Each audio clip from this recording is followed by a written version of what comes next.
پانی جو ہے وہ اپنی اصل فارم میں جب ہوتا ہے تو ظاہر اسے طہارت حاصل کی جا سکتی ہے، لیکن پانی گندا ہو گیا، پانی جو ہے وہ آپ نے بیسن میں استعمال کر لیا، آپ نے اس سے وضو کر لیا مثال کے طور پہ، یا اس کی باقاعدہ رنگ، بو اور اس کے ذائقے میں تبدیلی بھی آ گئی، کیا اس کے بعد کوئی ایسا حل ہے کہ ہم اسے دوبارہ سے استعمال کر سکیں؟ جواب کیا ہے کہ جی ہاں ہے، اور وہ باقاعدہ اس کی مشینز ہوتی ہیں جو کہ واٹر پیوریفیکیشنز کی مشینز کہلاتی ہیں، ان کو دوبارہ اس پانی کو طہارت کے لیے استعمال کر سکتے ہیں۔ کیوں کر سکتے ہیں؟ پانی اپنی اصل حالت میں واپس آ گیا، جو پانی کی تمام کوالٹیز تھیں وہ دوبارہ سے اس کے اندر پائی جاتی ہیں، پانی کا ہی ذائقہ ہے اور اس کی رنگ، بو اور ذائقے کے اندر جو تبدیلی آ گئی تھی وہ دوبارہ ختم ہو گئی۔ تو ایک یہ قاعدہ علماء بیان کرتے ہیں، اور وہ یہ کہ حکم جو ہوتا ہے وہ اپنی علت کے ساتھ جڑا ہوتا ہے، اپنے ریزن کے ساتھ جڑا ہوتا ہے۔ جب وہ ریزن پایا جائے گا وہ حکم ہوگا، جب وہ ریزن ختم ہو جائے گا تو وہ حکم بھی ختم ہو جائے گا۔ تو اس کی مثال یہ ہے کہ پانی جو ہے وہ اپنی اصل فارم میں رہتا ہے، الا یہ کہ وہ اس فارم سے چینج ہو جائے، چینج ہو گیا تو اس کو استعمال کرنا جائز نہیں ہے، لیکن کسی بھی طریقے سے دوبارہ اپنی اصل فارم میں اگر آ گیا تو آپ اس کو دوبارہ سے استعمال کر سکتے ہیں۔ اس کی ایک اور مثال دیتا ہوں میں آپ کو۔ ایک کپڑا ہے، اس پہ گندگی لگی مثال کے طور پہ، آپ نے اس کپڑے کو لے جا کر رکھ دیا دھوپ میں، آپ نے اس کو صاف نہیں کیا، لیکن 2 دن تک تیز دھوپ تھی، جیسے کراچی کی دھوپ تیز ماشاءاللہ ہوئی ہے، تو تیز دھوپ میں پڑے رہنے کی وجہ سے، اور ہوا بھی چل رہی ہے اور تیز دھوپ بھی جو ہے وہ بہت وہاں پر موجود ہے، تو وہ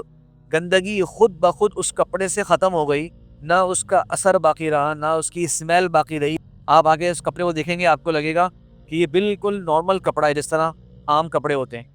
اس میں اختلاف ہے علماء کے درمیان۔ بات یہ ہے کہ جس وجہ سے وہ ناپاک ہوا تھا وہ ایک ظاہری چیز تھی نا، نظر آنے والی چیز تھی نا،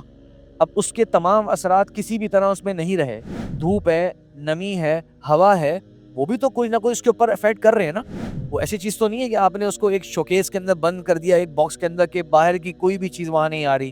اور بہت سے کام ہو سکتا ہے کوئی آپ کو کہے کہ بھئی وہ جو ہوا ہے اور وہ جو نمی ہے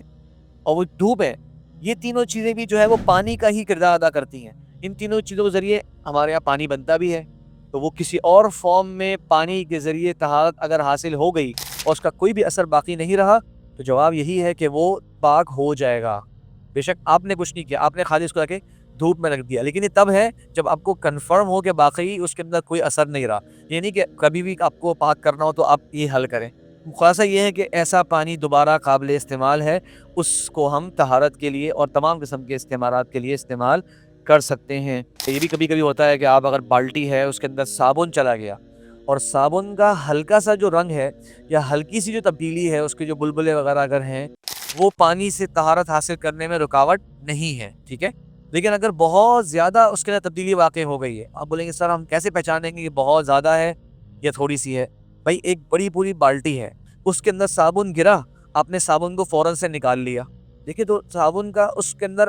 ایک حد تک اثر تو پہنچ گیا، لیکن وہ صابن والا پانی نہیں بنا ابھی، اس کو دیکھنے والا کو پتہ ہی چل پائے گا، کیا پتہ صابن اس میں ہے بھی کہ نہیں۔ لیکن ایک صابن کو آپ 5 منٹ کی رکھتے ہیں پانی کے اندر اور اس کو آپ ہلاتے بھی رہیں، پھر آپ نکالیں، کس طرح کا پانی ہو چکا ہوگا؟ پورا کا پورا صابن والا پانی کہلائے گا، پھر وہ طاہر رہے گا، ہاں طہور نہیں رہے گا۔ پاک تو ہے، وہ ناپاک نہیں ہے، لیکن اس سے پاکی حاصل نہیں کر سکتے کیونکہ پانی اپنی اصل فارم میں نہیں رہا، اس میں ایک بہت زیادہ تبدیلی ہو گئی ہے، اور یہ وہ تبدیلی نہیں ہے جو اس کے اندر نیچرل پائی جانے والی چیزوں سے ہوتی ہے۔ کوئی پودے ہوتے ہیں کبھی کبھی پانی کے اندر، یا کوئی مٹی ہوتی ہے، وہ اس کے نیچرل حصے ہیں جو جڑے ہوئے ہوتے ہیں اس کے ساتھ، یہ ایک ایکسٹرا باہر سے ڈالی ہوئی چیز ہے، تو اتنی نہیں ہونی چاہیے کہ وہ اس پانی کا نام ہی چینج کر کے صابن والا پانی بنا دے اس کو، اس سے کم ہے تو مسئلہ نہیں ہے۔